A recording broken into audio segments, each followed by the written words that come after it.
we don't know, Keith, who sent this in. Sure. And I am sorry for whatever church hurt. Like from a pastor, hear For a real. pastor telling you, Yeah. I am sorry. But knowing that context, somebody sent this. When someone's been hurt by the church, how do they heal? Yeah. So,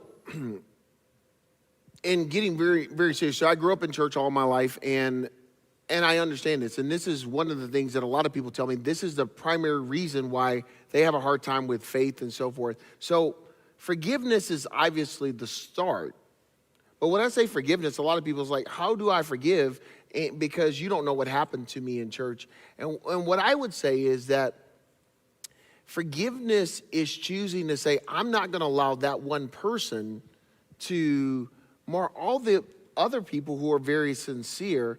And then I would say time, and then also recognizing that the church is full of human beings. And I honestly think, and this is kind of getting a little heady there, but I think it's actually when we get hurt in church that we have the opportunity to understand real love and real grace and real community. And that's actually how we become healthy, is actually working through hurts. We all have relationships, and we've not all at times been on good terms. I mean, except for Grant. You remember that one time? Yeah. That's why I'm over here again. Yeah, there's a reason for it. But my point is, it's working through those things that helps us Sure. have a stronger relationship. So because it is easy to say the church has hurt me, you even hit on this. What Yeah. they really mean is somebody in the church hurt me.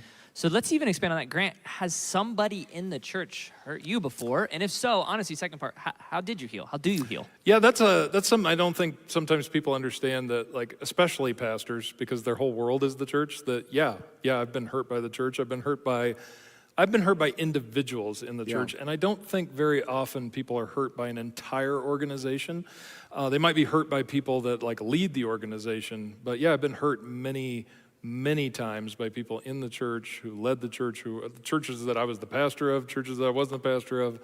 And so, and honestly, the short answer to it is you have to forgive. You mentioned forgiveness, but a lot of times I think people think forgiveness is a feeling, like it's going to come over me one day. Like one day I'm just going to wake up and I'm going to feel like I've forgiven them. But forgiveness is a decision, and it's a decision that you have to make, and you have to make it over and over and over again. Off the cuff, it's serious because talk about you mentioned healing, forgiveness is part of the process. How many times does Scripture tell us to forgive?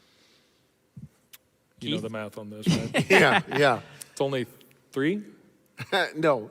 You know, honestly. There's a number, right? There's a number. Like, Yeah. You talking about seven times 70? Yeah. 70 there it times, 7 times. It's a hyperbly Yeah. for unlimited Unlimited. times. That's But keep where I going. was Yeah. going. I've maxed out like 3 years ago. Yeah. So I'm Well, it's all each set. person gets 70 times Yeah, 7. Yeah. Just kidding. You know, it's this idea that, Bible jokes. I think the thought process is we forgive others the way God forgave us. That's the thought.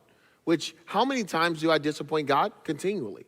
So then if God continually forgives me and he's continuously willing to forgive me, then I should be continuously willing to forgive others, which is kind of what I'm talking about. How we become healthier through our hurts is we become more like God when we forgive. You just said something that's gold. We should forgive people as many times as we've been forgiven by God. Wow. Jesus was hurt by the church, by Convicting. the way. Like Yeah, they, like, liter- crucified Yeah, they him, literally yeah. crucified Physically him. hurt. So, Sure, yeah. sure.